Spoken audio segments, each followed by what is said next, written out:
متحدہ میں یہ عمران نیازی صاحب جب گئے تھے, انہوں نے اسپیچ کی تھی, تو انہوں نے کیا کہا تھا کہ میں آپ کو ہزار نہیں دوں گا, اور میں آپ لوگوں سے کمروں سے, جیل کے کمروں سے انٹری کروا دوں گا, اور میں اس کے ساتھ شروع کروں گا. لیکن یہ بات ہوتی ہے, کہتے ہیں نا کہ اگر دشمن بھی ہو تو کم طرف نہ ہو. تو ہمارے جو قائدین ہیں وہ اس طرح کے اوچھے اثر ٹنڈے جو ہے, اور نہ ہی وہ اس طرح کی جو ہے, اور ان کو میں نے بھی اگلے دن سنا تھا. آپ کو پتہ ہے کہ جب ایس کیو بی کانفرنس سے پہلے جب انہوں نے 15 تاریخ کی احتجاج کی کال کی تھی کہ ہمیں جو ہے ہمیں ملنے نہیں دیا جا رہا, اور جب یہ ملے اور 45 منٹ کی آپ نے دیکھا کہ اس سے انہوں نے کیا بات کی, ان کے لیڈر نے, بانی جو ہے پی ٹی آئی, انہوں نے کیا بات کی, مفاد کی خاطر کوئی بات نہیں کی, بلکہ یہ بات کی کہ بھائی میری جو ہے وہ کمرے کی لائٹ بند کر دی جاتی ہے, مجھے اچھا کھانا نہیں دیا جاتا, اور مجھے جو ہے ایکسرسائز کا ٹائم نہیں دیا جاتا. تو لیکن یہ سب کچھ ٹھیک ہے, اور ان کے جو ڈاکٹرز ہیں انہوں نے کی ان کا, اور ان کو جو ہے ناشتے میں فروٹ ملتا ہے, اور جو ہے اس کے بعد مرغی ملتی ہے, مٹن کڑھائی ملتی ہے, پھر اس کے بعد ان کو انجیریں ملتی ہیں, اور ڈرائی فروٹ ملتا ہے ان کو شام کی. مطلب کہ اس کے گھروں میں اگر انسان رہتا ہے تو وہ لاپرواہی کر جاتا ہے, لیکن ان کے ساتھ کوئی بھی لاپرواہی نہیں کرتی. اور اس کے بعد جب ان کے ساتھ ہوئی بیرسٹر گوہر صاحب کے ساتھ, تو تب انہوں نے کچھ نہیں, کوئی انہوں نے کوئی یہ نہیں کیا کہ آپ نے یہ 26 آئینی ترمیم میں جو ہے ان کا ساتھ دیا نہیں کیا. جب صرف ان کا سوال یہ تھا کہ بھئی تم لوگوں نے, اور ناراضگی کا سبب یہی تھا کہ تم لوگوں نے 15 آج کیوں نہیں کیا ایس کیو کانفرنس کو, ہے آپ لوگوں نے کیوں ناکام بنانے کی کوشش نہیں کی, آپ لوگ میری باتوں پر عمل کیوں نہیں کرتے. اگر آپ لوگ ان کو تنگ کریں گے, ان پر پریشر ڈالیں گے, اس ملک میں افراتفری ڈالیں گے, تو تبھی یہ مجھے باہر نکالیں گے. ٹھیک ہے, آپ کا پوائنٹ آ گیا. ٹھیک ہے میم. اچھا لیاقت صاحب, یہ یعنی 2-3 ماہ کے بعد امریکن کانگریس مین کو یا پھر کانگریس کو کیا ہو جاتا ہے کہ وہ اس طرح کا ایک چٹکلا چھوڑتے ہیں؟ تو ہم نے یعنی جب پی ٹی آئی اقتدار میں تھی تو اس وقت ہم نے سنا تھا کہ وہاں پہ جو فرمز ہیں لابی کرنے والی, ان کو یہ ہائر کرتی ہیں اور ان کے ذریعے پروپیگنڈا کرتی ہیں, کانگریس مین سے بات کرتی ہیں, ان کو اپنا موقف بیچنے کی کوشش کرتی ہیں. تو لگتا ہے کہ پی ٹی آئی کا یہ والا جو محاذ ہے وہ خاصا تگڑا ہے, اور وہاں پہ ان کی جو فرمز انہوں نے ہائر کی ہوئی ہیں وہ خاصا اچھا پروپیگنڈا کر رہی ہیں, جو ہر 2-3 ماہ کے اندر وہاں سے اس طرح کے بیانات سامنے آتے رہتے ہیں, خطوط, ریزولوشنز, آرٹیکلز. رمضان صاحب, ایک تو بات یہ ہے کہ امریکن کانگریس مین اتنے بولے نہیں ہیں کہ سمپل ان کی لابنگ پہ, نو ڈاؤٹ تمام جو ممالک ہیں ان کو یہ لابنگ کی فیسلٹی تو ہوتی ہے, اور یہ ساری ایٹ دیئر اون کاسٹ کی جاتی ہے, جس طرح ہر جماعت کرتی ہے. ہمارے ملک کی نون کی بھی ہے, پی پی کی بھی ہے, وہاں لابنگ فرمز ہائر کرتے ہیں, وہ کام کرتے ہیں باقاعدہ. وہ ایک ہم ان کو ایک مواد دیتے ہیں, ہم یہ کام کر رہے ہیں اور ہماری یہ ورکنگ ہے. اب ان کی جو لا فرم ہے, یا جو لا فرم میں کہہ رہا ہوں, یہ جو لابنگ فرم جو انہوں نے ہائر کی ہے پی ٹی آئی, ڈیفینیٹلی آپ کو پتہ ہے کہ پی ٹی آئی کا ایک بہت بڑا ووٹ بینک پلس ووٹر وہ امریکہ میں آباد ہے, اور وہ American most of American doctors ہیں, اور وہ ہائیلی ویل پیڈ قسم کا پروفیشن ہے ان کا وہاں پہ. لیکن پھر بھی شہریوں کے دباؤ ہاں نہیں, لیکن کانگریس مین ایسے نہیں کرتے. وہ یہ جو کچھ پچھلے دنوں میں ان پہ پابندیاں لگیں, ملاقاتوں پہ, کچھ کھانے میں گڑبڑ ہوئی, جیسے ایک جو رپورٹ آ گئی پمس کے ڈاکٹرز کی بھی کہ ان کے اسٹمک میں ڈسٹربنس ہے. تو ہو سکتا ہے کہ انہوں نے زیادہ کھا لیا, ایسا بھی ہو سکتا ہے, ایسا, اور ان کو ایکسرسائز تک ایکسیس نہ دی گئی ہو. تو اس بیس پہ جو امریکنز ہیں کانگریس مین, انہوں نے یہ لیٹر لکھا, کیونکہ یہ نارمز بھی ہیں اور یہ پریکٹسز بھی ہیں لابنگ کی. تو لہٰذا میں نہیں سمجھتا کہ ہماری کوئی ادارہ اس کی بائنڈنگ ہے کہ وہ جو امریکن نے کہہ دیا جو بائیڈن کو کہ جی آپ رول پلے کریں, انہوں نے جو کہہ دیا وہ آگے ریکمینڈ کریں گے، نہ کہ وہ کوئی اثر انداز ہو سکتے ہیں ہمارے کسی بھی ادارے کے اوپر. آگے ہمارے اداروں کا ہے کہ یہ جو کہہ رہے ہیں وہ درست ہے، جو لابنگ فرمز کہہ رہی ہیں ان کی وہ درست ہے کہ نہیں ہے. افریدی صاحب، ایسا کون سا ایجنڈا ادھورا ہے امریکہ کا کہ جب بانی پی ٹی آئی برسر اقتدار آئیں گے تو وہ اس کے ذریعے سے وہ اس ایجنڈے کی تکمیل کریں گے؟ کیا چاہتے ہیں وہ جو موجودہ حکومت نہیں کر رہی، یا پھر وہ بانی پی ٹی آئی اس کو تکمیل کریں گے؟ وہ اس خطے کے حوالے سے ہو سکتا ہے، وہ پاکستان کے حوالے سے ہو سکتا ہے، یا وہ کوئی اور چیز ہو سکتی ہے جو اس وقت ہماری آنکھوں سے اوجھل ہے؟ جی، امریکہ کا جو ایجنڈا ہوتا ہے وہ تو آپ کو پتہ ہی ایک گلوبل ایجنڈا ہوتا ہے، کیونکہ وہ ابھی بھی اپنے آپ کو ایک سول سپر پاور سمجھتا ہے، اور وہ دنیا کے اکنامک سسٹم اور اسٹریٹجک سسٹمز کو اپنے ہی انداز سے چلانا چاہتا ہے. تو اس کے لیے اگر آپ دیکھیں تو ریسنٹلی کل جو برکس کی ایک سمٹ کنکلوڈ ہوئی ہے کازان، جو رشیا کا شہر ہے، اس میں جو 3 ابھرتی ہوئی طاقتیں چائنا، ہندوستان اور رشیا نے اس کو لیڈ کیا ہے، اور یو اے ای بھی اس میں شامل ہو گیا، ایران بھی شامل ہو گیا.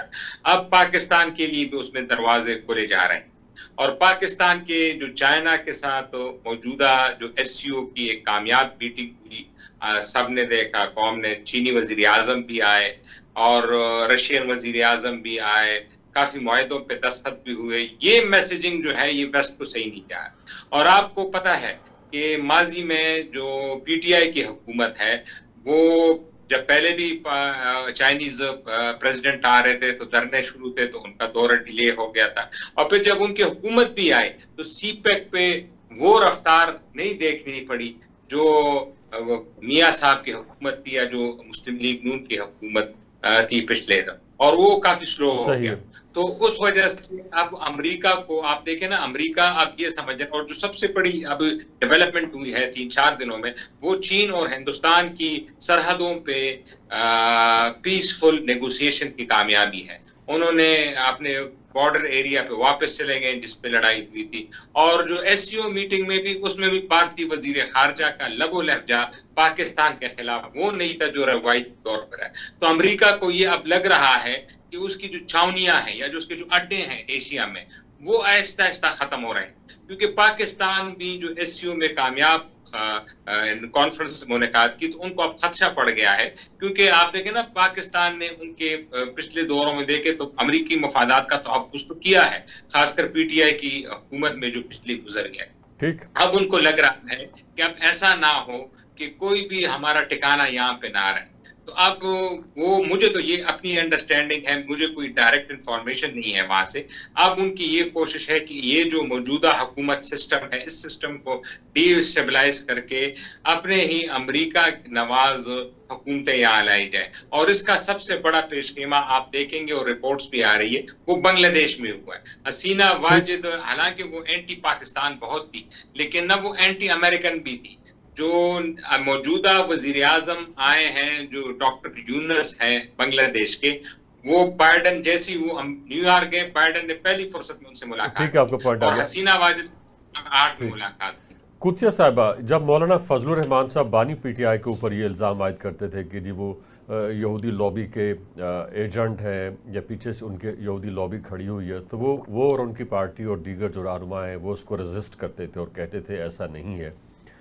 مگر ہم نے یہ دیکھا کہ جب سے وہ قید میں ہیں، اسرائیلی اخبارات مسلسل ان کے حق میں آواز اٹھا رہے ہیں. ایون برطانیہ کے اندر جو ہے وہ جتنے بھی یہودی ہیں ان کی رہائی کے لیے پرعزم ہیں اور پروٹیسٹ بھی کرتے ہیں، اور یعنی اندر کھاتے بھی اپنا احتجاج کرتے ہیں، اور جہاں جہاں کہیں وہ یہودیوں کو موٹیویٹ کر سکتے ہیں، ان کے حق میں لابی کر سکتے ہیں، وہ کرتے ہیں. اور امریکہ کے اندر جس طرح سے ریزولوشن اور پھر ابھی ایک خط اور اس کے علاوہ مظاہرے یا پھر مختلف آوازوں کا بلند ہونا، اس کے پیچھے بھی یہی لوگ ہیں، جیوز ہیں. تو آپ یعنی اسرائیل کے حوالے سے پاکستان کا ہمیشہ سے خاص موقف رہا ہے. اسرائیل ہمارا بالکل بھی دوست ملک نہیں ہے. وہ نہتے شہریوں پر ظلم کر رہا ہے، بچوں کو شہید کر رہا ہے، خواتین کو شہید کر رہا ہے، بڑی عمر کے افراد کو شہید کر رہا ہے.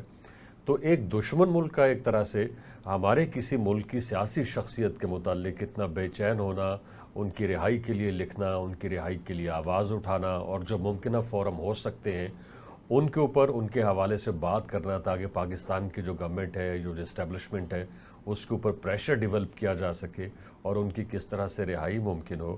تو اس حوالے سے آپ کیا کہیں گے؟ دیکھیے جی، فلسطین پر جو ظلم ہوتا ہے، زیادتی ہو رہی ہے، یہ سب تو غلط ہو رہی ہے، ہم کی کوئی زور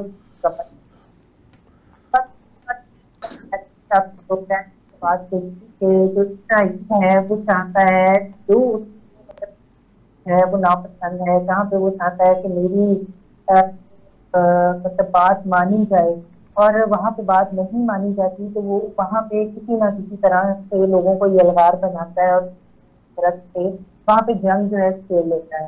اسرائیل میں جو فلسطین پر جو ظلم ہو رہا ہے، اور اسرائیل میں جو ہے اور پاکستان میں ایک فرد واحد کو سپورٹ کرنا، یہ آپ اور میں بڑی اچھی طرح سے جانتے ہیں کہ اس کو سپورٹ کیوں کیا جاتا ہے، کیونکہ یہ پوری لوگ یہودی ہے، اور وہ اس بندے کو یہ جو ہے اتنا ہائی لائٹ کر رہے ہیں، اتنا سپورٹ کر رہے ہیں، اور انہوں نے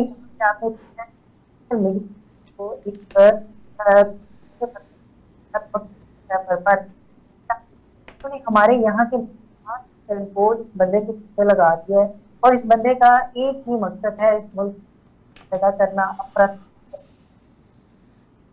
تو کانفرنس کی وہ پاکستان صرف پی ایم ایل این کو تھا، اور اس کا فائدہ یہ جو لوگ ہیں، یہ کل کہہ رہے تھے نا، مطلب کہ ایس او پی یہ جو ترمیم ہے، تو اس ترمیم کا سب سے پہلا کیس جو تھا انہوں نے اپنی انٹرا پارٹی جو الیکشن ہے اس کا کیس جو تھا وہ قاضی فائز عیسیٰ کے پاس تھا، اور انہوں نے ان کو مطلب بلایا، لیکن ان کے وکیل نے کھڑے ہو کے کہا جی کہ یہ آپ سے نہیں سن سکتے، بینچ بن چکا ہے. اور یہ کہتے تھے کہ یہ جو آئینی بینچ بنانے کا مقصد جو ہے وہ اشرفیہ کو جو ہے نا وہ مستفید کرنا ہے، اور میں سمجھتی ہوں کہ سب سے بڑی اشرفیہ تو یہی لوگ ہیں، پی ٹی آئی کے لوگ ہیں، جو مطلب کہ بعد میں فائدہ بھی یہ لوگ لیتے ہیں. بالکل صحیح. ٹھیک ہے، آپ کا پوائنٹ آ گیا. لیاقت صاحب، شعیب ہاشمی کا بیان سامنے آیا، جو پی ٹی آئی کے وکیل بھی ہیں اور اس کے رہنما بھی ہیں. انہوں نے کہا کہ جی بانی پی ٹی آئی نے مولانا فضل الرحمان صاحب کا جو کردار تھا 26ویں آئینی ترمیم میں، اس کے اوپر تحفظات کا اظہار کیا ہے، جبکہ ہم سب نے دیکھا، آپ نے دیکھا کہ جو پی ٹی آئی کا تن مردہ تھا اس کے اندر جو جان ڈالی وہ مولانا فضل الرحمان صاحب نے ڈالی. وہی اس کو لے کے چلے، وہی اس کو گائیڈ کرتے رہے، ان کے ساتھ ملاقاتیں کرتے رہے. تو ایک طرح سے ٹیلی ویژن جو سکرین تھیں اس کے اوپر پی ٹی آئی جو تھی وہ ایک طرح سے الائیو ہوئی کہ یہ بھی کوئی سیاسی جماعت ہے، یا اس کی بھی کوئی سوچ ہے، اس کے بھی کوئی رہنما ہے. ورنہ ہم دیکھتے تھے کہ پی ٹی آئی کی جو لیڈرشپ ہے اس کے اندر خاصا تناؤ ہے اور ایک دوسرے کے ساتھ بڑی مخاصمت ہے. تو اب اسی کے خلاف ان کے بیانات سامنے آنا شروع ہو گئے. تو ایسا یعنی ایک دم کیا کر دیا مولانا فضل الرحمان صاحب نے؟ پی ٹی آئی کا اس حد تک تو موقف تسلیم ہو گیا کہ جی وہ چاہتے تھے کہ قاضی فائز عیسیٰ صاحب کو ایکسٹینشن نہ ملے، وہ ریٹائر ہو گئے، اور اس ان امینڈمنٹس کو قاضی فائز عیسیٰ اسپیسیفک بھی پی ٹی آئی نے ہی بنایا ہوا تھا، اور باقی اس کی جتنی بھی ترامیم تھی وہ تو ہمارے سامنے تھی نہیں. بس یہی بات ہوتی تھی جسٹس منصور علی شاہ، قاضی فائز عیسیٰ. اس میں کوئی شک نہیں ہے کہ جو پولیٹکس ہے اس میں نہ تو کوئی دوست ہے اور نہ کوئی دشمن. یہی دو جماعتیں تھیں، پی ٹی آئی اور جے یو آئی. ایک دوسرے کا نام لینا پسند نہیں کرتے تھے، اور نام لیتے تھے تو بڑا بھیانک انداز میں ایک دوسرے کو یہ اپنے جلسے تقریروں میں یاد کرتے تھے. لیکن ایک وقت آیا کہ ایک دوسرے کے یہ دوست بنے، کچھ عرصے کے لیے انٹرسٹ بیس دوست بنے.